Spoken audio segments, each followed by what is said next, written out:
با سلام گرم از شهر پراگ به همه دوستان و بینندگان بی‌نهایت گرامی رادیو آزادی نویدی بامدادی است تقدیم شما در این صبح با خبرهای تازه تاجیکستان و جهان. عبدالله اشرف هستم در خدمت شما. امروز 17 ایول جمعه و ساعت به وقت شهر پراگ 7 صبح است. رو می‌آوریم به خبرها. مقامات تاجیکستان میگویند 84 نورسی تاجیکی از عراق به تاجیکستان آورده شدند با گذشت بیش از یک سال به حیات امروزه مطابق شدند ولی به فرزندخوانی داده نخواهند شد. رجب ماه حبیب الله زاده وکالتدار عاید به حقوق کودک در تاجیکستان روز 16 ایول در یک نشست خبری در شهر دوشنبه گفت همه کودکان در مکتب اینترنت و مؤسسه های کودکانه به تحصیل جلب شدند. او تاکید نمود که مسئله فرزندخوانی کودکان کاری آسان نیست، زیرا طبق قانون والدان رسما از فرزند دست میکشند و مرحله فرزندخوانی طریق دادگاه حل می شود. ولی از این کودکان کسی دست نکشیده است. اکثری پدر و مادران آنها در جنگ کشته شدند، لیکن مادرانشان در محبس زنده اند و از این کودکان دست نکشیدند. برای همین دولت کفالت داده است که کودکان آنها به وطن برمیگردند و آنها را نگاهبین میکند. برای همین این کودکان به فرزندخوانی داده نمیشوند، گفت او.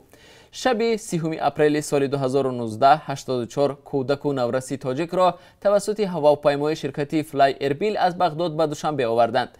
بعضی این کودکان چند سال پیش همراه والدان خود به محل جنگ در عراق رفته، برخی دیگر در آنجا به دنیا آمدند، در حالی که پدران اکثری آنها به حیث جنگجوی داعش کشته، فراری و یا بینام و نشان شدند. مادرانشان در زندانهای بغداد نگهداری می شوند. دادگاه ویژه بغداد 10 زن تاجیک را به مدت‌های طولانی زندان و چند از آنها را به حکم حبس ابد محکوم کرد. زبیدزاده سفیر تاجیکستان در کویت و عراق که برای برگردانیدن کودکان تاجیک وظیفه دار شده است، ماه ینوری سال گذشته به رادیو آزادی گفته بود از 43 زن تاجیک 15 نفرشان رضایت ندادند که کودکانشان به وطن فرستاده شوند. وزارت تندرستی تاجیکستان خبر داد که در کشور 48 حالت نوی گرفتاری به بیماری کووید 19 ثبت شده است، ولی تلفات از بیماری در شبانه روز گذشته مشاهده نشد. در اطلاعیه وزارت که شام 16 ایول نشر شد آمده است که در عموم 6741 نفر در تاجیکستان به کرونا ویروس نو سرایت یافتند. از این تعداد طبق آمار رسمی 80% شفا یافتند. مقامات میگویند بیماری کووید 19 تا این دم در کشور 56 قربانی داشته است. بسیاری ها به آمار رسمی دایر به سرایت بیماری کووید 19 در تاجیکستان شبهه دارند و میگویند مقیاس گسترش بیماری و تلفات بزرگتر از آن است که تصویر می شود. وزارت امور خارجه تاجیکستان با یک اظهارات رسمی از وضع در مرز آذربایجان و ارمنستان اظهار نگرانی نموده از آنها دعوت کرده است که راه آتش بس را پیش گیرند. تاجیکستان در رابطه با تشنج وضع در سرحد آذربایجان و ارمنستان اظهار نگرانی شدید کرده می نویسد که وزارت امور خارجه تاجیکستان در رابطه با تشنج وضع و حادثه مسلحانه در سرحد آذربایجان و ارمنستان که موجبی به هلاکت رسیدن آدمان گردید اظهار نگرانی شدید می کند. وزارت از جانبها دعوت کرده است که با مقصد پیشگیری تشنج من بعده وضعیت تحمل پذیری را پیش بگیرند و راه آتش بس را پیشه کنند. امیدواریم که آذربایجان و ارمنستان که تاجیکستان با آنها مناسبت‌های دوستانه دارد با استفاده راه‌های سیاسی و دیپلماتی حل مسئله‌های پیش آمده را هر چیز زودتر پیش می‌گیرند آمده است در اظهارات وزارت کارهای خارجه تاجیکستان. این در حالی است که وزارت دفاع آذربایجان تهدید کرد که نیروگاه برقی هسته‌ای ارمنستان را هدف موشک قرار خواهد داد. به اطلاع خبرگزاری رسمی آذربایجان سخنگوی وزارت دفاع این کشور واقف در یخلی اشاره کرده است که احتمالی هدف موشک‌ها قرار گرفتن نیروگاه ارمنستان وجود دارد. واقف در یخلی این نکته را در واکنش به خبرها درباره احتمالی موردی هدف موشک‌های ارمنستان قرار گرفتن آبانبار مینگچاوری آذربایجان بیان نموده است. در پی رخنه شدن آبانبار مذکور منطقه های زیاد آذربایجان می توانند زیر آب مانند. در مرز ارمنستان و آذربایجان از 12 ایول به این سو زد و خورد مسلحانه ادامه دارد. آذربایجان درباره مرگ 11 نظامی خود اطلاع داده. جانب ارمنستان گفت 4 سرباز کشته و 10 تن دیگر زخمی شدند. دادستان ختلان از بازداشت یک پلیس در ناحیه خراسان و از کار راندن 14 پلیس وزارت کارهای داخلی در جنوب تاجیکستان خبر داد که آنها به جنایت و قانونشکنی دست داشتند. اسلامبک زبیرزاده، یک مسئول شعبه وزارت کارهای داخلی در ناحیه خراسان، ماه اپریل بازداشت شده. پرونده جناییش از دادستانی برای بررسی به دادگاه فرستاده می شود. میلاپر بندیشازاده، معاون دادستانی ولایت ختلان، روز 16 ایول در نشست خبری گفت کردار کارمند پلیس زبیرزاده اسلامبک مورد سنجش قرار گرفته بود. زبیرزاده ناظر خدمات پیشگیری حقوق ویرانکنی جوانان و نابالغان شهروند محمود جان مومینوف را به ادارهش دعوت نموده، سپس در بی‌وقتی شب به خانه آنها رفته است. مالهای را از خانه آنها تصرف نموده است. کار کارمند پلیس غیر قانونی می باشد، گفت بندیشازاده و افزود که اسلامبک زبیرزاده غیر قانونی شهروند را روز 23 و 24 اپریل سال جاری در اتاق کاریش به حبس گرفته است. محمود جان مومینوف جنایت را برداشت نگرفته مورد لطوکوب قرار گرفته است. بعداً به لطوکوبی کارمند پلیس تاب نآورده از تریزه آشیانه دوم بنا خود را به زمین پرتافته جراحت برداشته است. از دادستانی ولایت ختلان گفتند که ساکن ناحیه خراسان بعد جراحت برداشتن در بیمارستان بستری گشته است. فعلا نظر نزدیکان پلیس و جوانی که چند روز گمانبر جنایت بود به این حادثه معلوم نیست. در 6 ماه در ولایت ختلان 14 کارمند پلیس قانون شکنی کرده برای این عملشان از صف میلیسا خارج شدند.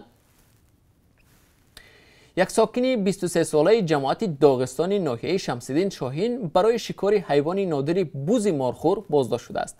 مقامات گفتند این جوان به اجازتنامه حیوان نادر را شکار کرده پوست آن را جدا کرده است. بز مارخور قیمت‌ترین حیوان در تاجیکستان بوده. ارزش شکار آن 223,000 سومانی و یا بیشتر از 22,000 دلار است. مقامات امور داخلی ناحیه شمس‌الدین شاهین گفتند تحقیق قضیه شکار غیرقانونی سامان شیروف در بررسی است. جمال بی زمانو و رئیس جماعت داغستانی ناحیه شمس‌الدین شاهین سابق شورآباد روز 16 ایول به رادیو آزادی گفت سامان شیروف فعلا در شعبه امور داخلی ناحیه نگاه داشته می شود. به گفته خانم زمانو در ناحیه شمس‌الدین شاهین این نخستین حادثه شکاری غیر قانونی بز مارخور می باشد. شکار این جانور نادر از 29,000 تا 58,000 سومانی جریمه و یا از 3 تا 5 سال زندان را پیش بینی می کند. بز مارخور حیوان نادر بوده. نامش در کتاب سرخ تاجیکستان ثبت شده است. موسم شکار آن از 1 سپتامبر شروع شده تا بهار سال آینده دوام می کند. مقامات همساله برای شکار بز مارخور کوتا جدا می کنند که ارزش یک عدد آن 223,000 سومانی است. 3 سال قبل تاجیکستان اجازه شکار 7 مارخور را داده بود که آنها را شهروندان آمریکا خریداری کردند. رخنگران دهها صحیفه اجتماعی توییتر کاربران از جمله صحیفه چندین شخصیت‌های معروف سیاسی و جمعیتی ایالات متحده آمریکا را خراب کردند. در میان آنها مؤسس شرکت مایکروسافت بیل گیتس، رهبر کل شرکت تسلا و مؤسس اسپیس ایکس ایلون ماسک، رپسرا کانیه وست، سابق پرزیدنت ایالات متحده آمریکا باراک اوباما، سیاستمداران جو بایدن و مایکل بلومبرگ، مؤسس آمازون جف بزوس و دیگران می باشند.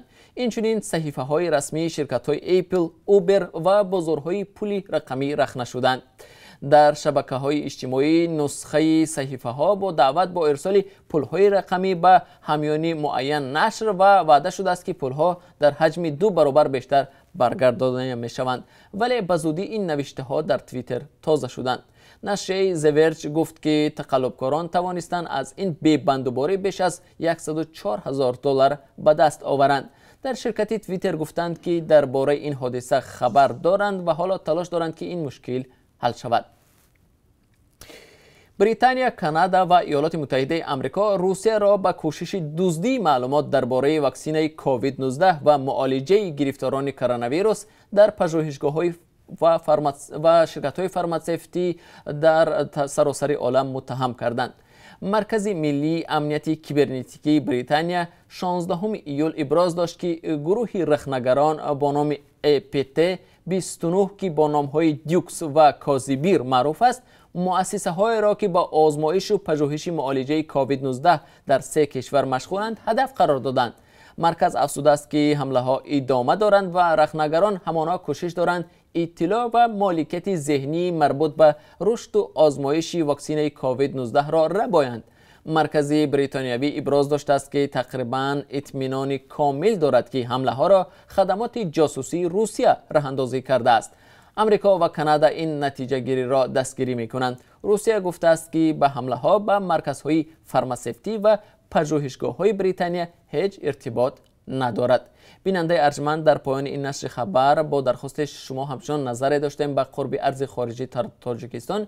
بنابر قربی که امروز بانک ملی تاجیکستان معین کرده است، $1 آمریکایی 10 سامانی و 30 درم، 1 یورو 11 سامانی و 76 درم ارزش دارد.